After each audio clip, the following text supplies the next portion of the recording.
nama saya Adia Deswaraina dengan NIM akhir 237 sebagai editor. Perkenalkan, nama saya Akmala Susilawati dengan NIM akhir 179 sebagai guru penutup. Perkenalkan, nama saya Sina Mutarutani dengan NIM akhir 566 saya sebagai guru inti. Perkenalkan, nama saya Mary Triawayaptaini dengan NIM akhir 437 sebagai guru pendamping. Perkenalkan, nama saya Salma Sabila dengan NIM akhir 559 sebagai guru pembuka.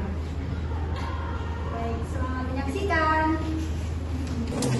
Assalamualaikum warahmatullahi wabarakatuh.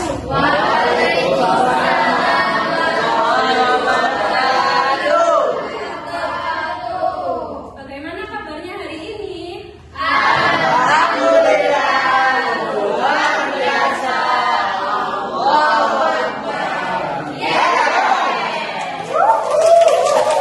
Alhamdulillah. Sebelum kita memulai pembelajaran pada hari ini, alangkah baiknya kita berdoa terlebih dahulu. Nah, Ibu minta tolong kepada ketua kelas untuk memimpin teman-temannya berdoa. Baik, sebelum memulai pelajaran di dalam kelas, marilah kita membaca doa terlebih dahulu. Berdoa dimulai. Bismillahirrahmanirrahim.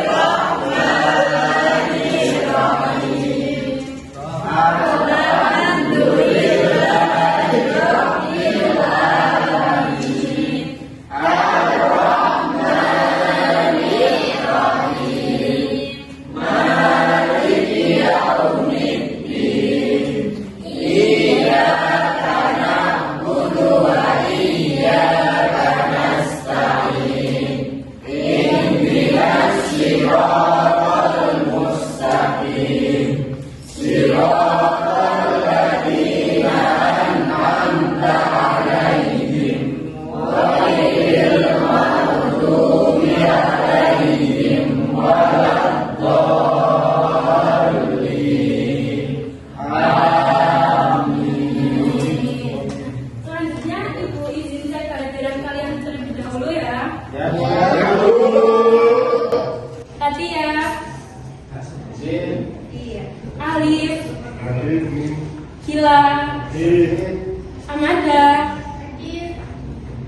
Oke, sepertinya hari ini hadir semua ya. Nah, agar pembelajaran kita hari ini lebih semangat, kita nyanyi bareng-bareng dulu yuk.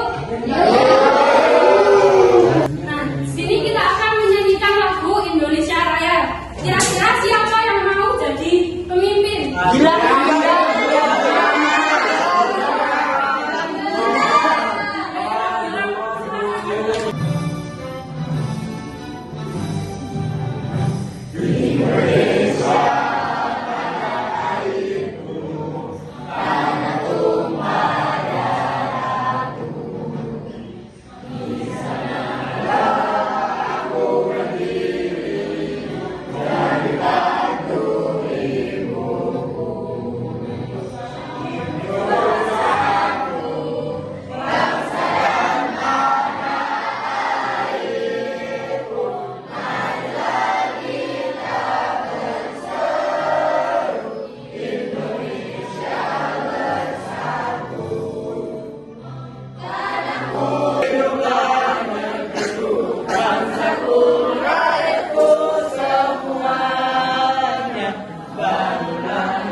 Kira-kira ada yang tahu nggak kita hari ini belajar tentang apa? Jadi hari ini kita akan belajar tentang materi aturan dan pelanggaran di sekolah dan lingkungan tempat tinggal. Nah, sebelum itu Ibu ingin tanya ke kalian terlebih dahulu.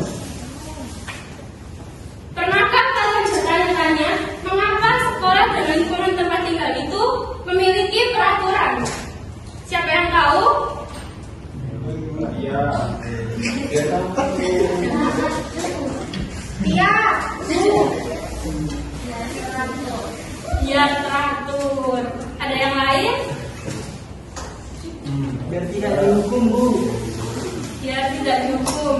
Jadi yang dikatakan oleh Nak Anan dan Nak Rohit tadi sudah benar ya, bahwa aturan di lingkungan sekolah dan lingkungan tempat tinggal itu sebenarnya dibuat agar kita menjadi lebih tertib, aman, dan nyaman.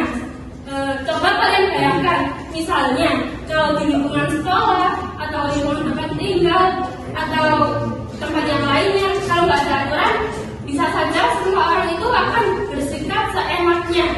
Semua orang bisa membuang sampah sembarangan, datang terlambat seenaknya, ataupun yang lainnya. Nah, kalau sudah begitu, kira-kira suasananya menjadi nyaman atau tidak? Tidak. Oleh karena itu, dengan adanya aturan ini akan membuat kita memiliki tanggung jawab dan batasan yang sama. Dengan adanya aturan ini, kita jadi tahu mana perbuatan yang boleh dilakukan, mana perbuatan yang tidak boleh dilakukan. Nah, untuk selanjutnya akan dilanjutkan oleh Ibu Sinta ya anak-anak. Udah pada kenal belum sama Ibu Cinta? Sapa dulu dong sama Ibu.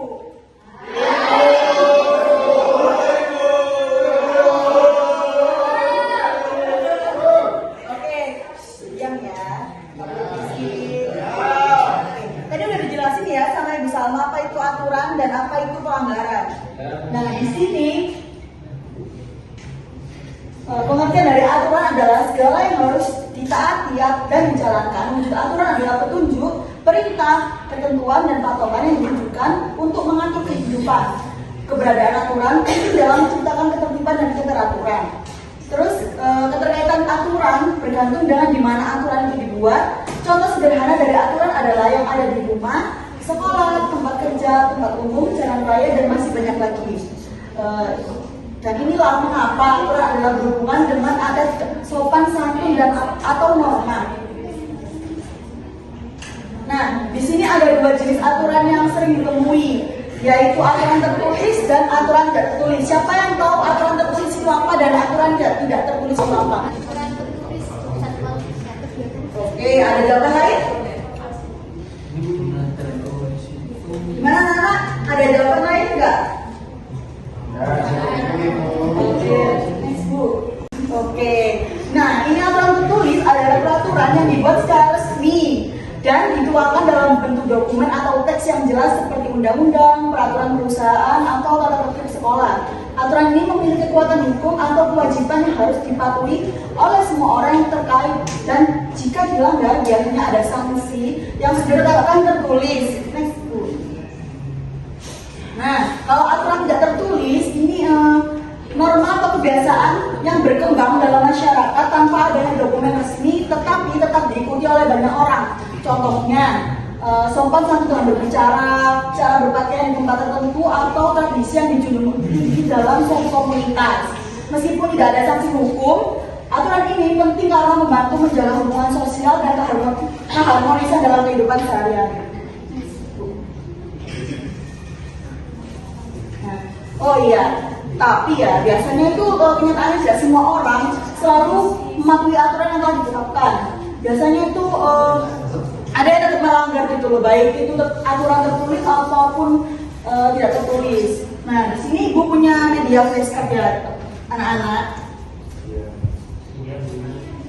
Nah, misal nih, kalau membuang sampah pada tempatnya ini termasuk aturan atau pelanggaran? Kalau melaksanakan piket bersama? Siapa yang bilang kewajiban tadi? Kadernya Bu. Nah, kalau ini tidak mencontek saat ujian, ayo, ini termasuk pelanggaran atau aturan? Pelanggaran. Kok pelanggaran? Kenapa? Karena mencontek itu merupakan kerjasama Ibu. Tidak boleh ya, anak ya. Kemudian kalau memakai seragam lengkap. Seragamnya udah lengkap apa belum? Ayo.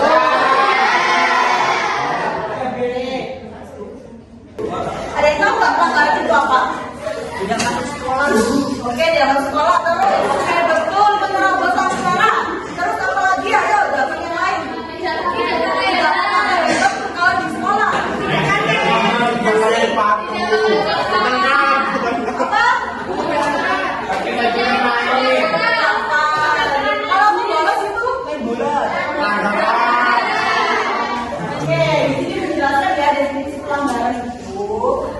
melanggar atau melawan aturan. Pelanggaran adalah perilaku menyimpang yang berupa tindakan menurut kehendak sendiri tanpa memperhatikan aturan yang telah ditetapkan.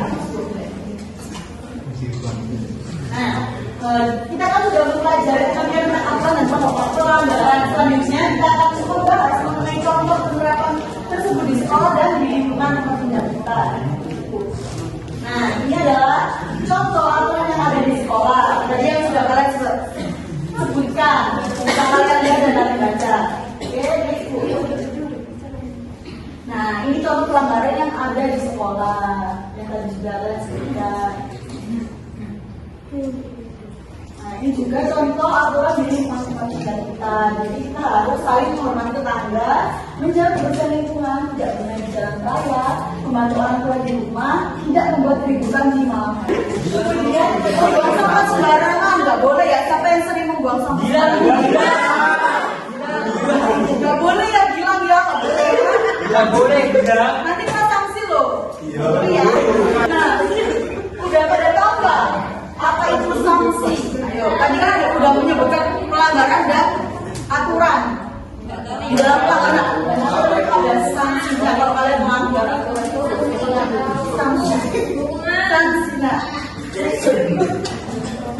Nah, pengertian sanksi adalah tanggungan hukuman tindakan yang diberikan kepada orang yang melanggar aturan yang berlaku. Sanksi ini bertujuan untuk mengingatkan dan mendisiplinkan agar orang tersebut tidak mengulangi pelanggaran yang sama. Sanksi dapat diberikan di berbagai tempat termasuk sekolah dan lingkungan tempat tinggal. Nah, ini adalah sanksi di sekolah, sanksi ringan. Jadi teguran lisan dari guru atau teman, kemudian peringatan tertulis jika pelanggaran dilakukan berulang kali, kemudian diminta untuk memperbaiki kesalahan.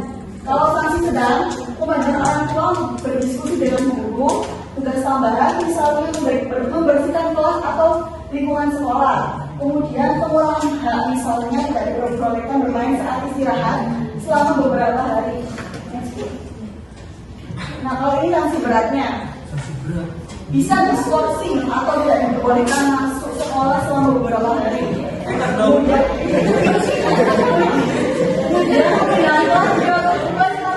teman lainnya. Ayo, siapa yang sering mengganggu temannya?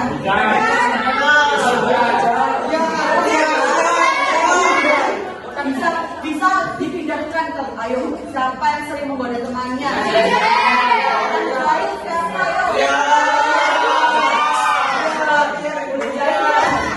Oke, kemudian sanksi lingkungan tempat tinggal, sanksi ringannya dapat teguran dari tetangga atau ketua RT. Jika melakukan kesalahan kecil seperti berisik di malam hari, diminta memperbaiki kesalahannya. Misal jika membuang sampah sembarangan, harus membersihkan area tersebut. Kemudian sanksi sedangnya yaitu kerja bakti wajib. Misalnya membersihkan lingkungan sebagai rumah bagi yang sering tidak ikut gotong royong. Kemudian denda kecil, misalnya jika melanggar aturan lingkungan seperti membuang sampah sembarangan. Dan ini sanksi beratnya dilaporkan ke pihak berwenang jika pelanggaran merugikan banyak orang, misalnya merusak fasilitas umum. Kemudian dikeluarkan dari komunitas, misalnya tidak diizinkan ikut kegiatan warga karena sering membuat masalah. Nah, nih, menurut kalian mengapa mematuhi aturan dan sanksi itu penting? Nah, dengan adanya sanksi, aturan bisa berjalan dengan baik dan semua orang bisa hidup dengan nyaman. Oleh karena itu, kita harus selalu menaati aturan di sekolah dan lingkungan. Kemudian mengingatkan teman atau keluarga jika ada yang melanggar aturan dan menghargai dan menerima sanksi dengan tanggung jawab jika melakukan kesalahan. Ini adalah manfaat mematuhi aturan. Mungkin masih banyak orang ya yang belum menyadari pentingnya memahami dan mematuhi peraturan. Pertama itu menciptakan lingkungan yang tertib dan teratur. Kemudian ikut serta yang memelihara keindahan dan menjaga keamanan diri dan orang lain.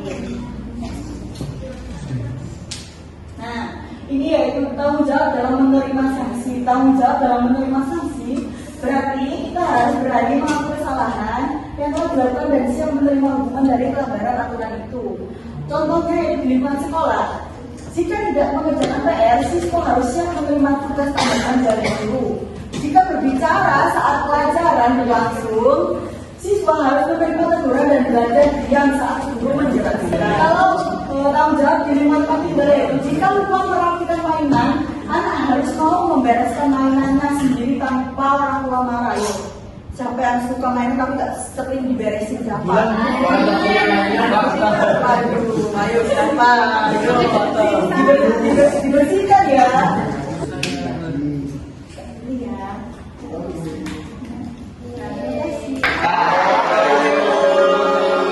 Mana yang semangatnya? Aku mau ngecek semangatnya dulu. Ada yang tahu tepuk semangat nggak? Kalau ibu bilang tepuk semangat,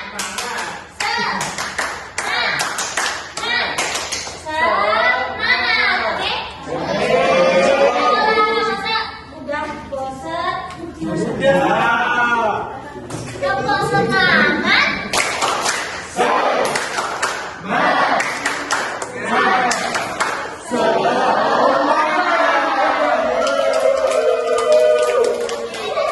Bersama Ibu Sinta, sekarang dengan Ibu Mary. Nah, di sini Ibu ada lembar kerja yang akan dikerjakan secara berkelompok. Nah, berkelompoknya itu berapa orang? Empat orang, oke?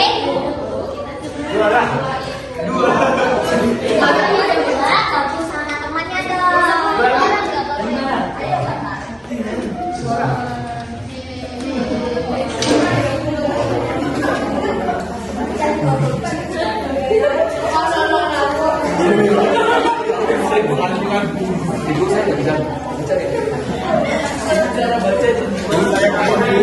Oke, perhatikan pada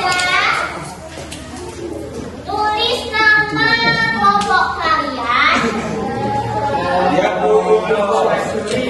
Saya kelompoknya yang mungkin ada nama-nama yang seru nih, kayak nama laki atau nama hewan. Semua sudah pegang lembar kerjanya? Yang sudah? Tolong diangkat dong lembar kerjanya. Buka lembar kerja yang ini.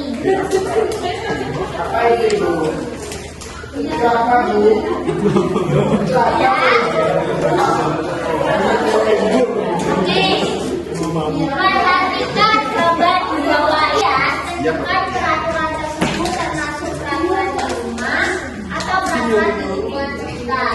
Nah, gambar yang pertama ini menunjukkan siswa yang berpakaian lengkap. Ini termasuk peraturan atau pelanggaran.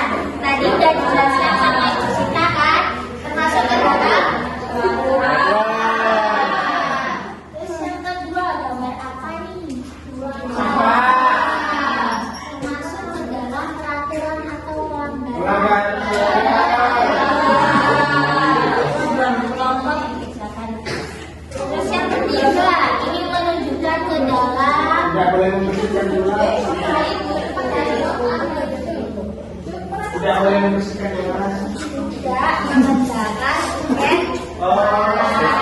masuk ke dalam peraturan atau pelanggaran. Terus yang keempat ini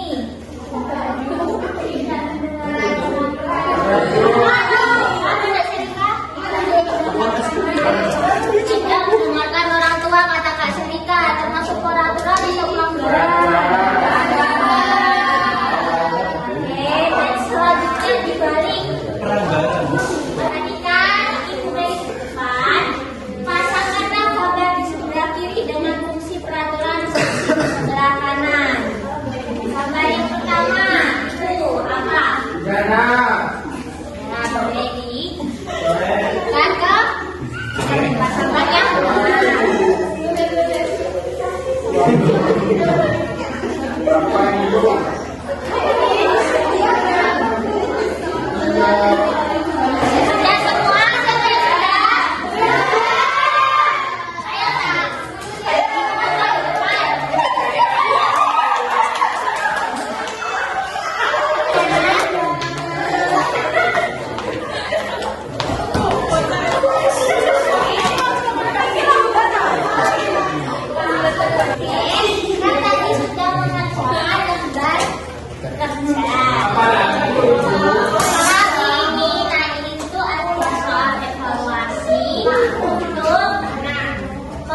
Iya, Ibu.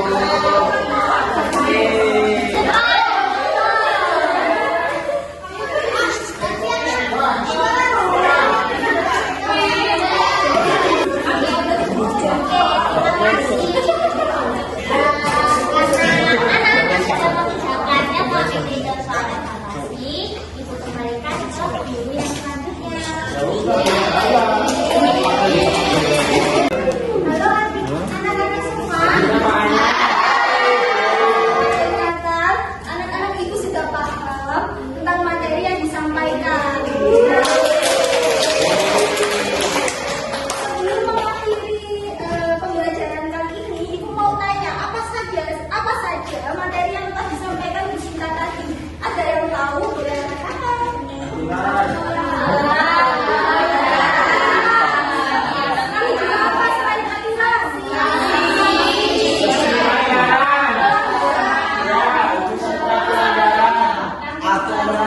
Kenapa kok kita harus mentaati aturan?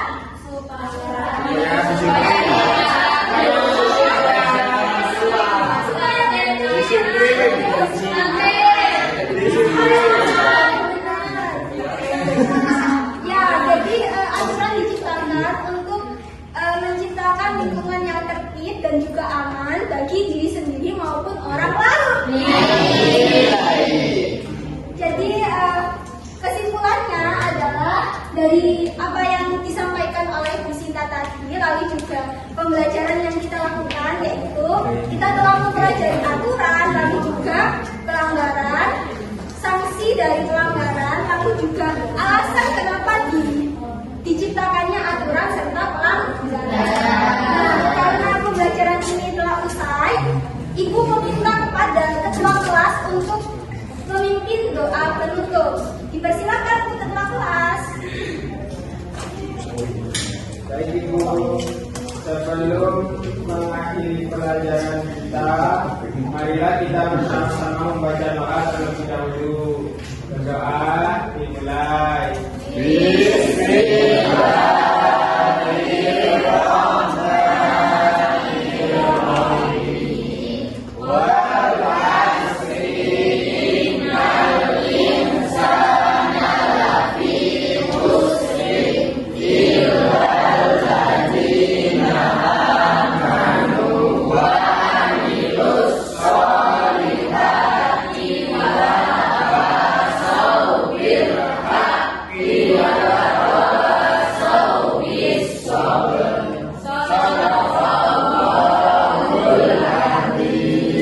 Alhamdulillah, jadi setelah berdoa, Ibu selaku guru mata pelajaran ini mohon maaf bila ada salah kata maupun perbuatan.